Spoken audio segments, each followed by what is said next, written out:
essas duas cidades destruídas por Deus no Antigo Testamento por causa de um determinado pecado, sobretudo. E a pergunta é, o mundo de hoje já chegou no grau de Sodoma e Gomorra e já está maduro para o castigo de Deus? Essa é uma pergunta. Outra é, mas quando que vem esses 3 dias de trevas? Será que vem mesmo? Essa e várias outras perguntas na nossa sexta-feira de perguntas e respostas. Muito bom dia, meu nome é Daniel Martins e esse é o canal dos Santos Anjos.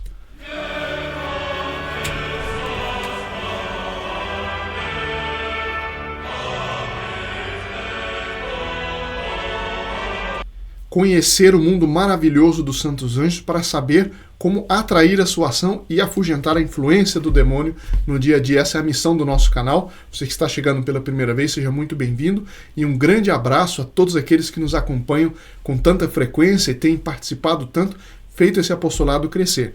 E hoje na nossa sessão de perguntas e respostas, tem uma pergunta que várias pessoas, ou um comentário até, que várias pessoas têm feito é: será que nós já não chegamos no grau de Sodoma e Gomorra?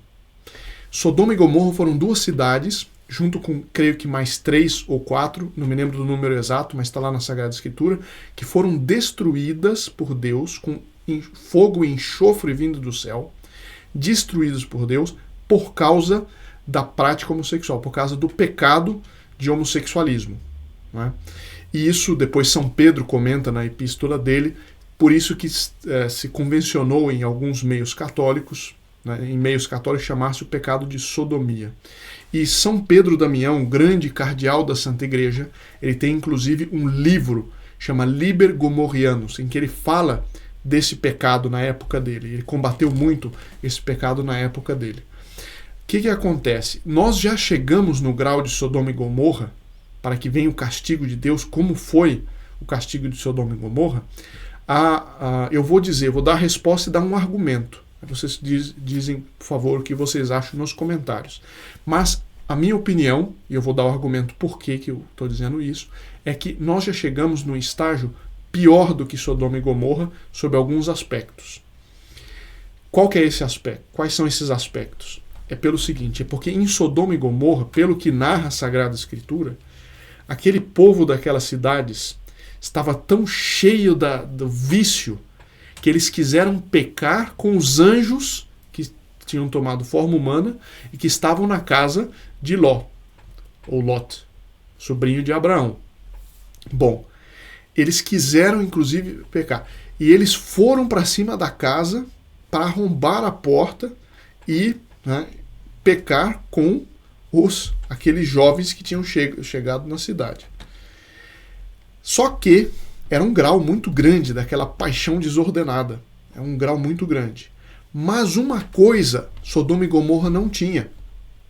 Sodoma e Gomorra não tinha um movimento que defendesse como virtude o pecado da sodomia. Isso não tinha. Sodoma e Gomorra não tinha um movimento da sodomia. Não tinha. Hoje nós temos, mas não só temos, mas são movimentos que são promovidos pelos governos, são promovidos pelas instituições oficiais, são promovidos pelas universidades e ai de quem fala contra, ainda que respeitosamente, ainda que respeitando as leis pacificamente, ainda a pessoa que fale do modo mais manso possível, né? A pessoa ela é banida. Ou seja, ainda que eu fale respeitosamente sobre uma autoridade, denunciando que ela está favorecendo esse vício, há o risco da pessoa ser perseguida. Portanto, nós vemos a virtude sendo perseguida e o vício sendo colocado como virtude. E isso deixa de ser um pecado simplesmente contra o 6º mandamento, não pecar contra a castidade, e passa a ser um pecado contra o 1º mandamento, amar a Deus sobre todas as coisas. Porque a pessoa que glorifica o vício como virtude está pecando diretamente contra Deus enquanto Criador, enquanto Redentor e enquanto Santificador. É um pecado, assim, não podia ser mais aberto contra a Santíssima Trindade. Por quê? Porque é a própria obra da criação, a própria obra de Deus, a sua doutrina, que é um espelho das suas perfeições, que são quebrados, ou seja, uma pessoa tenta, ela se revolta contra isso e ela proclama que o contrário é verdadeiro. seja, passa de ser um pecado da carne para ser, além de um pecado da carne, somando-se a isso, um pecado direto contra a fé. Um pecado contra as virtudes teologais da fé, da esperança e da caridade. E é isso que nós estamos vendo hoje. É o vício sendo carregado em triunfo, como se fosse virtude, inclusive em meios católicos. Quer dizer, é a abominação da desolação que entrou no lugar sagrado. Como diz o profeta Daniel, como dizem várias profecias que falam sobre o grande castigo que está para vir. Então, esse castigo deve ser mais vasto do que, por via de lógica, deve ser mais vasto, mais abrangente que no caso de Sodoma e Gomorra. A diferença é que Deus não achou justos, além de Ló, a mulher, Abraão, enfim, além de uns poucos que estavam ali, Abraão tinha dito: Senhor, se vós encontrardes 10 pessoas justas nessas cidades, poupe-as. Nosso Senhor disse: tá bom, mas não encontrou 10 justos.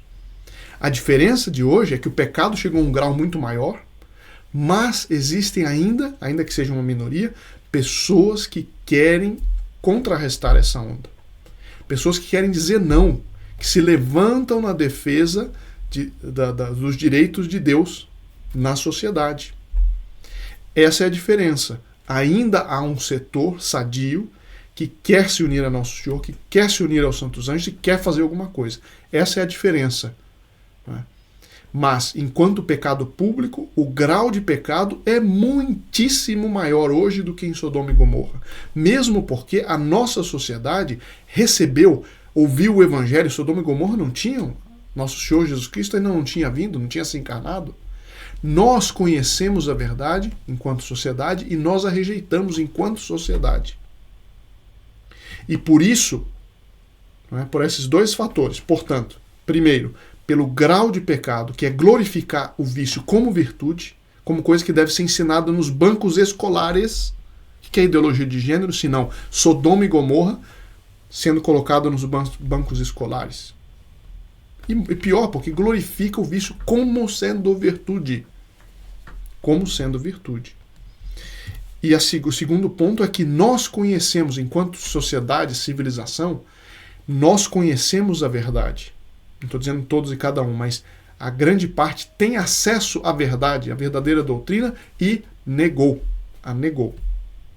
Então, nós estamos a ponto de ter um castigo muito pior do que Sodoma e Gomorra. Só que a misericórdia também vai ser muito grande, porque no meio dessa escuridão houve muitos, apesar de serem minoria, que quiseram se manter fiéis. E só conseguimos isso com o auxílio de Nossa Senhora, com o auxílio dos santos anjos, com o auxílio da graça divina, portanto. Bom, alguém diz assim: pensei que a cruz no céu seria antes dos 3 dias de trevas. Fiquei surpresa. Cada vez que leio ou ouço sobre esse assunto, dá para entender um pouco mais. Muito obrigado. Nós temos tratado, várias profecias sobre isso. E eu sempre repito, as profecias particulares, elas, por vezes, têm alguns elementos secundários que não condizem exatamente certas circunstâncias precisas, particulares, mesmo porque o castigo pode variar um pouco de lugar para lugar. Mas o importante é que todas elas apontam para os mesmos elementos essenciais, como nós temos conversado. Um castigo que vai incluir pestes, vai incluir fome, vai incluir guerras, mas vai incluir uma grande ação dos santos anjos, contrarrestando uma grande ação dos demônios e uma grande misericórdia para quem quiser ser fiel. Para quem quiser ser fiel. Não estou dizendo quem seja fiel, mas quem tem pelo menos o desejo de se unir a Nossa Senhora, aos santos anjos, para assim melhor se unir a Nosso Senhor, esses terão uma grande misericórdia. E ela será tão grande, o triunfo da boa causa da Santa Igreja será tão grande, de acordo com essas profecias, que quando a gente vir esse triunfo, a gente se esquecerá das dores. Bom, alguém diz: desde a minha adolescência ouvi falar dos 3 dias de trevas. Minha mãe guardava as velas bentas, etc. Já estou com quase 58 anos. Será que os 3 dias de trevas vão ocorrer? Eu digo o seguinte: olha, um grande castigo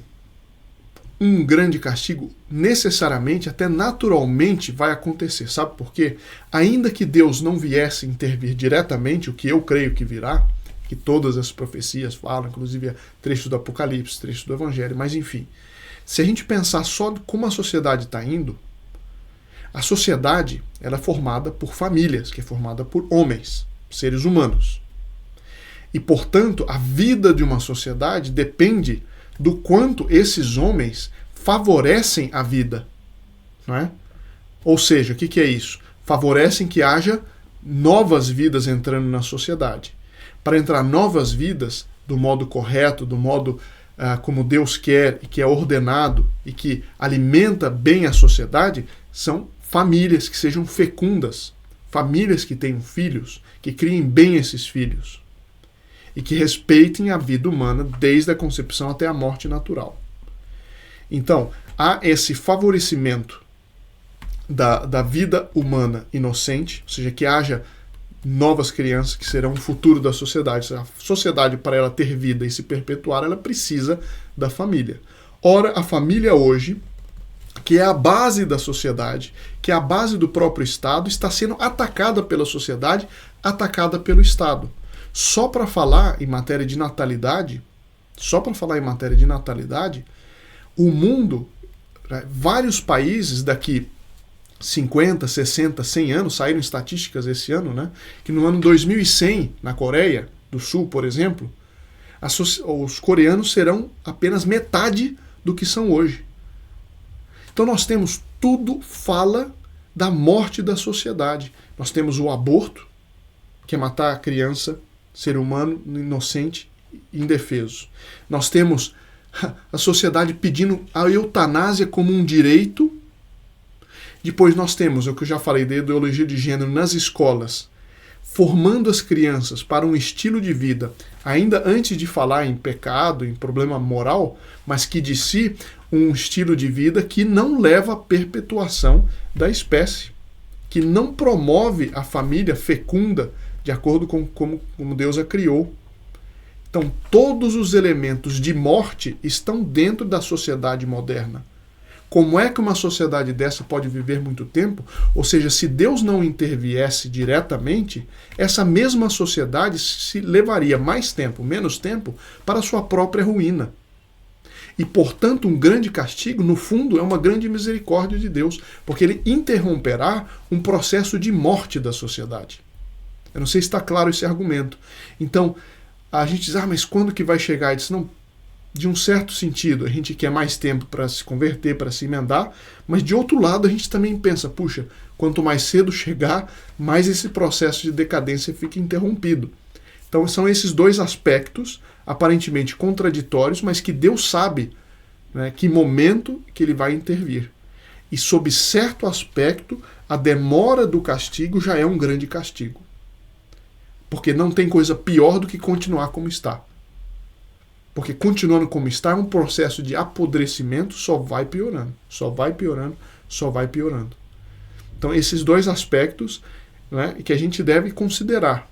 A gente deve considerar e nos deve dar muita confiança na divina providência, porque ela vai saber dosar o castigo para cada um, para cada país, para cada sociedade, de maneira a ser, né, o mais misericordioso possível, sem deixar de ser justo.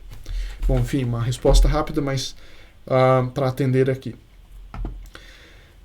Alguém diz assim, muito obrigado por falarem sobre o escapulário, eu tenho o meu há quase um ano, não tiro ele para nada, este canal é maravilhoso, Deus os abençoe e os anjos os guardem.